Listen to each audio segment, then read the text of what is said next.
சாப்பாடு ரெடி பண்ணியிருக்கோம். என்னென்ன ரெடி பண்ணியிருக்கோம்னு பார்க்கலாம். உப்பு, மாங்காய் ஊறுகாய், அதில் மாங்காய் வந்து கட் பண்ணி போட்டு அதில் கொஞ்சோண்டு சால்ட்டும் மிளகாத்தூளும் போட்டுருவோம். நெக்ஸ்ட் தயிர் பச்சடி, தயிர், தக்காளி நல்லா சாப் பண்ணிக்கிட்டு அதில் கொஞ்சோண்டு கொரியாண்டர், கொஞ்சம் கறி போட்டுட்டு உப்பு, ஒரு மிளகாய் அதை கட் பண்ணி போட்டு எல்லாத்தையும் மிக்ஸ் பண்ணிவிட்டு தயிர் பச்சடி. நெக்ஸ்ட் வந்து கேரட் பொரியல். அந்த பொரியல் வந்து பருப்பு பொரியல், கேரட் துருவிட்டு அதில் வந்து பாசிப்பருப்பு ஒரு 2 மணி நேரம் ஊற வச்சுட்டு அது கூட தேங்காய், உப்பு, லெமன் எல்லாம் சேர்த்து இந்த பொரியல் செஞ்சுருக்கோம். நெக்ஸ்ட்டு குக்கும்பர் பொரியல். குக்கும்பரில் வந்து கொஞ்சோண்டு கார பொரியல் வந்து பெப்பர், சால்ட் போட்டு கொஞ்சோண்டு பொட்டுக்கடலை மிக்ஸியில் அரைச்சி அதை ஆட் பண்ணியிருக்கோம். நெக்ஸ்ட்டு வாழைப்பழ பச்சடி.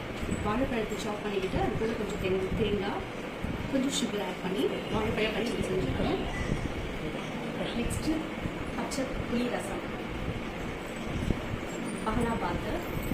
பச்சை புளி ரசம் பார்த்தீங்கன்னாக்கா சின்ன வெங்காயம், பூண்டு, கொத்தமல்லி, கருவேப்பிலை, மிளகு, ஜீரகம் எல்லாத்தையுமே வந்து நல்லா அரைச்சிக்கிட்டு கொஞ்சம் புளியை அரைச்சி வச்சுக்கிட்டு அதில் ஆட் பண்ணி அப்படி எடுத்து வேண்டியது. அதுதான் பச்சை புளி ரசம்.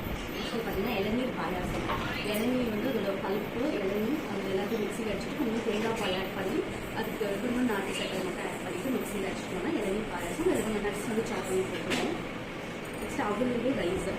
இதெல்லாம் ஒரு 10 நிமிஷம் அவளை வந்து ஊற வச்சுட்டு அதை வடிகட்டி எடுத்துட்டோம்னா ரைஸ் ரெடி ஆகிடும். ஸோ இந்த பச்சை புளி ரசமுக்கு எல்லாத்துக்கும் ரைஸ் போட்டு. இது வந்து வடை, பாசிப்பயிறு வடை. பாசிப்பயிறு, பீட்ரூட்டு, கொத்தமல்லி, கருவேப்பிலை, பச்சை மிளகாய், இஞ்சி எல்லாத்தையும் மிக்சியில் அடித்து கொஞ்சம் குறப்பாக அடிச்சுட்டு வடை மாதிரி பண்ணியிருக்கோம். நெக்ஸ்ட் இது டீடாக்ஸ் வாட்டர். இதில் வந்து லெமன், மொசாம்பி, ஆரஞ்ச் எல்லாமே வந்து கட் பண்ணி ஃப்ரூட்ஸ் டீடாக்ஸ் வாட்டர் கட் பண்ணியிருக்கோம். இது வந்து லெமன் ஜூஸ், லெமன் கொஞ்சம் சால்ட், கொஞ்சம் சுகர் போட்டு லெமன் ஜூஸு. இது வந்து அவல் ஸ்வீட். அவலில் பார்த்தீங்கன்னா 10 மினிட்ஸ் அவலை ஊற வச்சுட்டு அதுக்கப்புறம் அதை வடிகட்டி எடுத்துட்டு அதுக்கப்புறம் நட்ஸ் எல்லாமே பாதாம், பிஸ்தா, முந்திரி, கேஷ்யூ நட் எல்லாமே போட்டு அவல் ஸ்வீட் செஞ்சுருக்கோம். நெக்ஸ்ட் சாலட் பார்த்தீங்கன்னா பச்சை பயிறு சாலட். பச்சை பயிறு, கேரட், குக்கும்பர், பீட்ரூட் எல்லாமே போட்டு பச்சை பயிறு சாலட் சாப்பிடுவோம். நெக்ஸ்ட் கிருஷ்ணா ஸ்வீட்னு சொல்லுவாங்க. இல்லைன்னா பட்டரில் எல்லா நட்ஸுமே ஆட் பண்ணி பாதாம், பிஸ்தா, முந்திரி, சீட்ஸ், பம்ப்கின் சீடு எல்லா சீட்ஸுமே ஆட் பண்ணி கட் பண்ணி மிக்ஸ் பண்ணி பால் மாதிரி இது பண்ணியிருக்கோம். நெக்ஸ்ட்டு பீடா. பீடா வந்து வெத்தலையில் கொஞ்சம் குல்கண்ட் ஆட் பண்ணி பீடா ரெடி பண்ணியிருக்கோம்.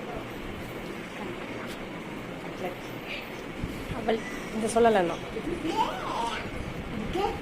கட் பண்ணிட்டுலாம் சொல்லலைண்ணா. பகலாபாத் வந்து கர்ட் ரைஸ் பண்ணிடுவோம். அவளை வந்து ஊற வச்சுட்டு அது கூட கர்ட் ஆட் பண்ணி எல்லாம் ஆப்பிள், பொமக்ரானட் அது எல்லாமே ஆட் பண்ணி இஞ்சி கொஞ்சம் ஆட் பண்ணி மிக்ஸ் பண்ணி